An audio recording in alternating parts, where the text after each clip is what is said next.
Somewhat later in the program, Randy Staples from Idaho Weekly Briefing will join us, and we're having a conversation today on a number of topics, including an overwhelming, apparently, grizzly bear population, or at least an exploding grizzly bear population around Yellowstone National Park, and U.S. Senator Jim Risch's involvement in trying to perhaps cull the herd.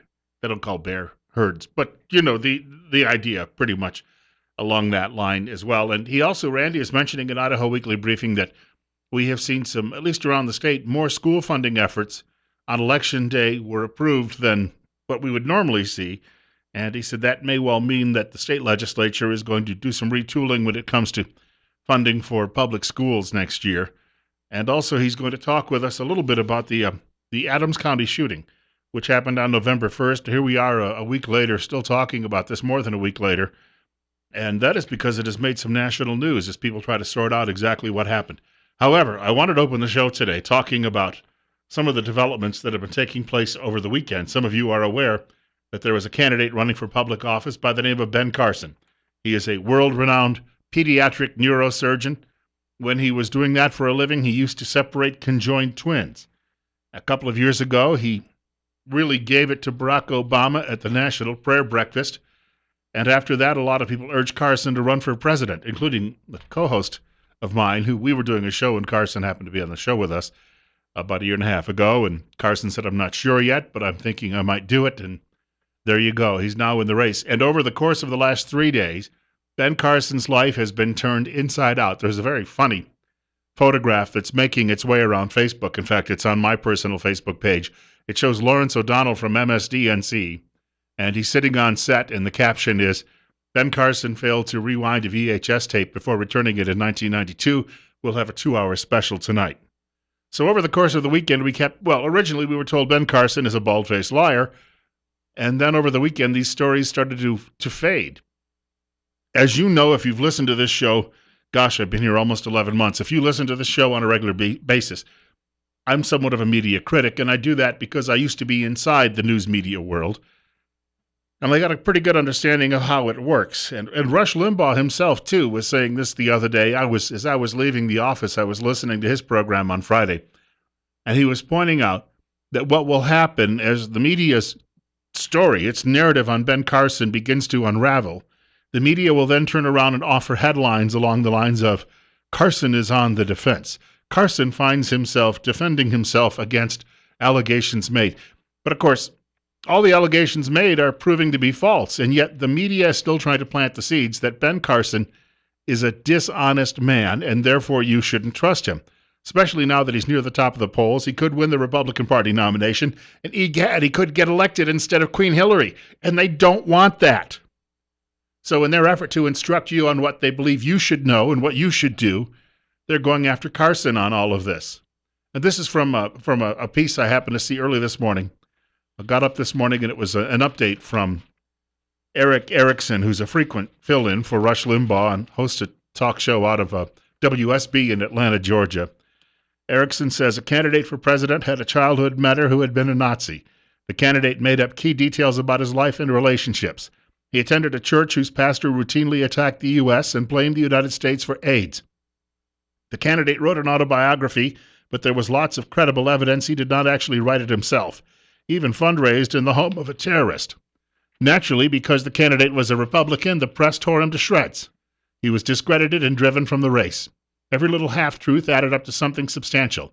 The fact that his childhood mentor had been a Nazi compounded the problems.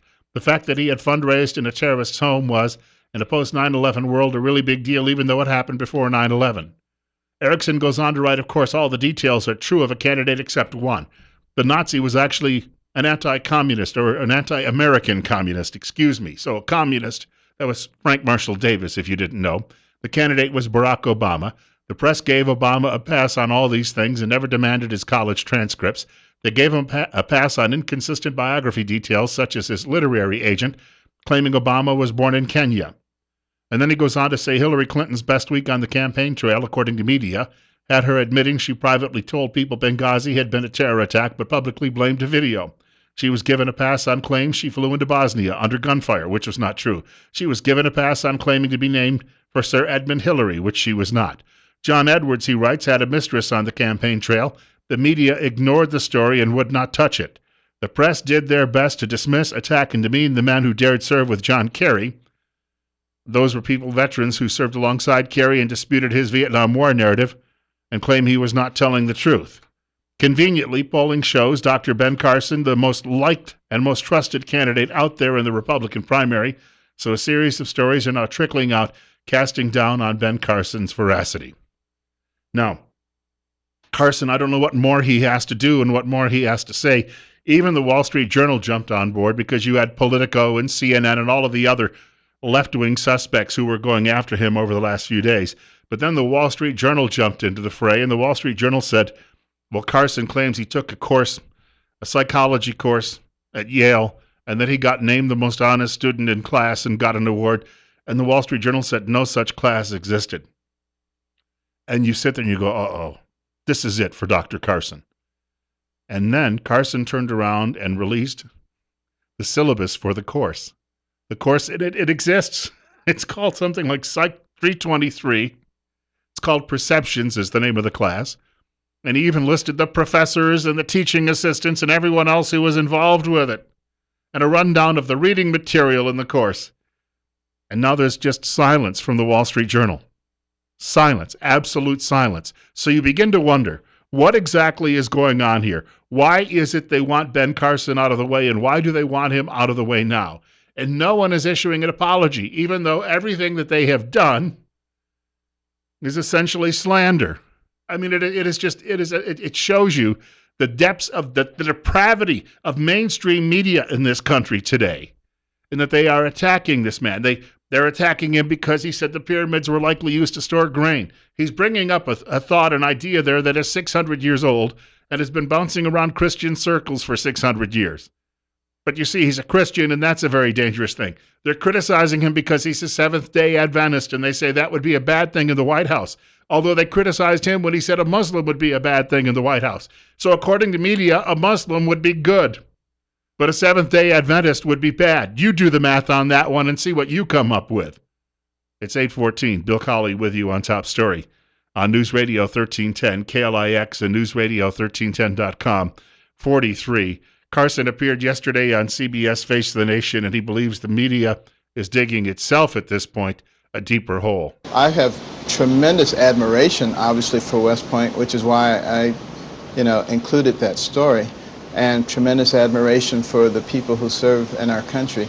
But for people to try to take this and twist it and make it seem like something dishonest seems like dishonesty itself. And they said, well, he could never have been offered a scholarship at West Point like he claimed because West Point doesn't offer scholarships. Well, define scholarship. If you go to West Point, you're not paying to go to West Point. Everybody goes there because you've got your payoff is what you would do. You've got to give 4 or 5 years to the military or more after you graduate. So that pays for your education. For crying out loud, folks. Each and every one of these things has been debunked. And as I was driving, I left work a little early on Friday. I had to go over to Tony's 2T for an oil change. I'm driving down the road and I'm listening to Limbaugh's show, and a guy calls in and says, well, they offered me a free ride to West Point. He said, and I wouldn't need a congressional appointment. He said, I was pulled out of basic training and they said they would like to send me there. And I'm driving along and I'm remembering a story my own dear departed father told me when he was in basic training eons ago, and he was pulled aside and they said they wanted him to go to OCS, and he didn't do it. I asked him years later why not. He said, because I'd already been through training once, I wasn't going to go through it a second time. So that was the end of that. So apparently this stuff does happen, and Carson is a little foggy on when and where he met General Westmoreland, but it turns out that he did meet Westmoreland, but it wasn't Memorial Day weekend. It was a couple of months before that. He was 16 years old, for crying out loud. What more do we need to know about this? I'm absolutely stunned, and I'm ashamed because I used to actually be one of those journalists toting around my notebook, doing interviews and reporting stories, and I'm ashamed for that profession now. Absolutely ashamed. And they're hiding behind the cloak of the First Amendment. They're making a mockery of it.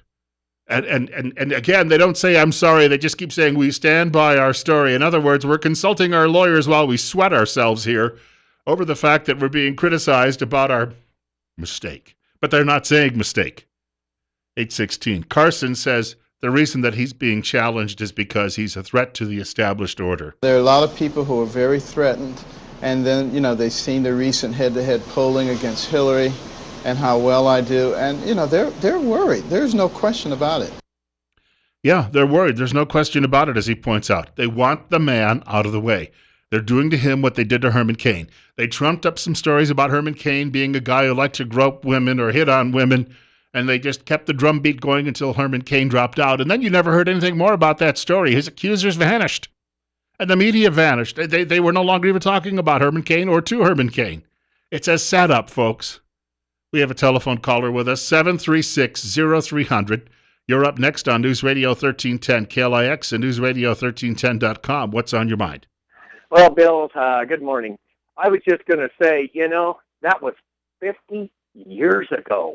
Now, these people, are you kidding me? These guys couldn't remember what they did yesterday, but let alone making Ben remember what he said specifically 50 years ago.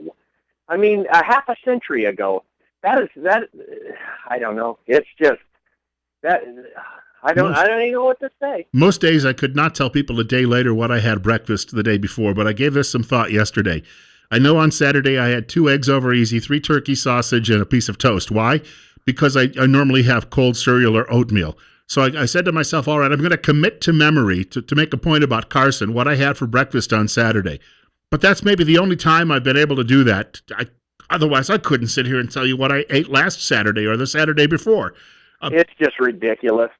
Thanks, Bill. Hey, thank you very much for the telephone call. Yeah, he met General William Westmoreland. There is evidence Westmoreland visited Detroit, and he went to a dinner, and yes, the senior ROTC captain in the city of Detroit would have been there. And likely Westmoreland said to him, you're a very bright young man, and we hear good reports about you. I think that we could probably see you at West Point someday. Might not be difficult to get you an appointment there. And, of course, a 16-year-old thinks, he's offered me a free ride to West Point.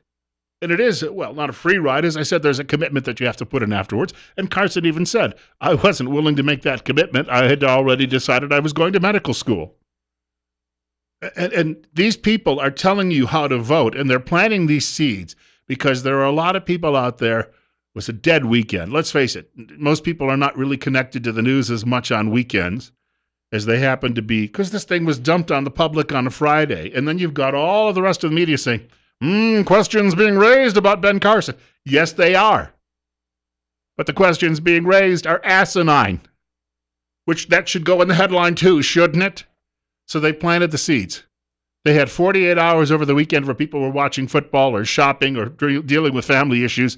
And now a lot of people out there are going, gee, that Ben Carson, I don't know. That's what they wanted to do. It shows you we are dealing with pure evil in American media. And I don't know how we're going to stamp it out. But we better be very, very vigilant from here on out. More reaction coming up in just a minute.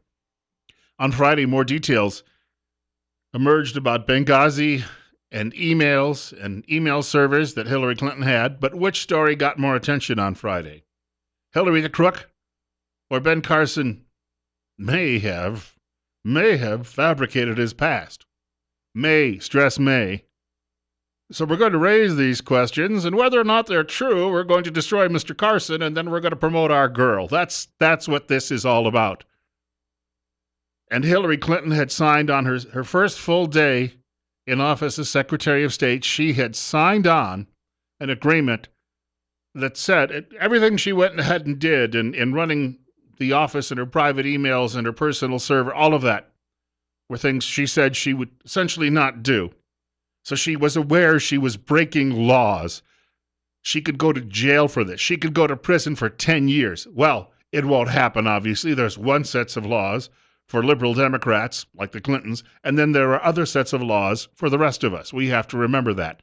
44, Bill Colley with you on Top Story on News Radio 1310. KLIX and newsradio1310.com. So that night, if you were to tune in on the television networks, Carson. You had nothing about all of the latest allegations about lying Hillary Clinton. 824, Bill Colley with you on Top Story on News Radio 1310, KLIX and newsradio1310.com. It's 44. Coming up Wednesday morning on our program, going to dial it back a little bit. We have guests talking about some health issues. As usual, every week we do this between 8:30 and 9 o'clock on Wednesday mornings. It's called Better Health with Tripp Family Medicine. Dr. Tripp, I believe, will be our in-studio guest this week. We're talking concussions. We're talking how concussions are caused, but also how concussions are any longer being treated. We don't mean to say no longer. Concussions are being treated far differently than they used to be, and of course, there's a lot more awareness about them. So, if you have a comment or question for the doctor, feel free to give us a call between 8:30 and 9 o'clock on Wednesday morning. Remember, his office is located on Fillmore Street in the city, directly across the street from the main post office. And remember, life's too short not to feel good. This is Donald Trump, obviously the loudest guy in the Republican field. He decided that this was an opportunity for him to attack Ben Carson. Carson said he did it without knowing all the facts. But Trump saw an opening here. And after Carson spoke on CBS Face the Nation, Trump had an opportunity as well. When you say that you stabbed someone and were saved by a belt buckle, and that's pretty unlikely because a belt buckle will turn. You know, a belt buckle is not going to stop a knife. You know, the belt buckle itself will turn. And, you know, when you say you hit your mother over the head with a hammer or tried to, those are pretty, you know, and when you write in a book that you have pathological disease is not cured. First of all, not that I would think that a developer would be an expert on belt buckles and trajectory of knives and all, but if you swung a knife at someone and, you know, it glanced off a metal object like a belt buckle, and it could have been a really large belt buckle.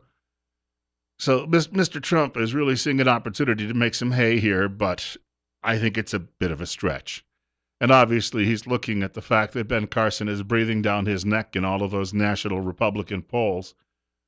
Although Trump did say that all Republican candidates are essentially considered dangerous by the establishment. They have a lot of talented people that are running. Some of the people I like Ben, but some of the people that I like very much, and I think everybody's a threat. Everybody's a threat because they're a threat to that liberal media, Democrat, academic, industrial complex. That's why. 826, Bill Colley with you on Top Story on News Radio 1310, KLIX and News. Here's a question. How do you stop it? I did a tongue-in-cheek tweet the other day about dangling reporters like Christmas ornaments, and I got a nasty response from a woman who works for Idaho Public Radio. Idaho Public Radio is where people go when they enter the witness protection program because no one will ever hear or see you. But she was angry about that. And then I fleshed this out. If you go to our website, newsradio1310.com, and you check out my latest column, Colley's commentary. If you go down, when you see the on-air list, you click on that, and then my name will pop up. If you bring your cursor down across my name, the little arrow, then Colley's commentary will pop up to the right-hand side. Click on that, and you'll see, I call it the media rape of Ben Carson. Hillary gets a pass, and the media rapes Ben Carson. And I've seen this done so often to conservative candidates in the past. I know it's coming, and the candidates have to know it's coming as well. The general public, if they don't, should know that it happens to be coming. This is from the Daily Signal. New emails, Benghazi cover story continues to unravel. But the problem is most Americans aren't reading the Daily Signal, as I do every day. The American Embassy, remember, issued a warning for two reasons, saying don't mention that video. The video is not the cause. One, it was not true. And two, by calling continued attention to the video, anti-American sentiment in Libya was inflamed, where that video had not been a factor to any significant extent. They didn't care. They didn't care that innocent people might die in riots. The point was they needed to drag President Obama across the finish line. And Romney was getting a little close, too close for comfort. That's why they had to shut, Candy Crowley and the others had to shut Mitt Romney up while he was debating. Because they could not have Romney supporters mentioning that it was not the video. Chris Matthews actually said to a young Romney supporter, read a newspaper. Everyone knows it's about the video. It's about the video. Because they had to participate in the big lie. And people died all over the world in those riots. The writer at Daily Signal says Deputy National Security Advisor Ben Rhodes said that one of the goals of Susan Rice's appearances that following Sunday on all the morning shows was to, quote, underscore that these protests are rooted in an internet video and not in a broader failure of policy, unquote. In other words, they didn't want the public to know that when it comes to foreign policy, Barack Obama is incompetent. So we got 4 more years of Barack Obama appeasing the Iranians, appeasing the Chinese, appeasing the Russians, bowing to Saudi kings. apologizing everywhere he went for the United States. That's what we have. And the media just laps it up. He's their king, and even though he has to depart legally come January 20th, 2017, they're looking forward to enshrining their new queen, and you cannot get in the way of the effort. They'll do what they're doing to Ben Carson right now, and it's not pretty. They've got Carson bent over a sink, and we won't go into any more descriptions there. 8:30, Bill Colley with you on Top Story on News Radio 1310, KLIX and newsradio1310.com. Randy Staples will be joining us in about 15 minutes from Idaho Weekly Briefing. I'm going to talk a little bit about some of the elections across the state last week, as well as, I'll add this, the shooting in Adams County, which has become quite controversial, and we still don't know all of the details. Lots of people jumping to conclusions.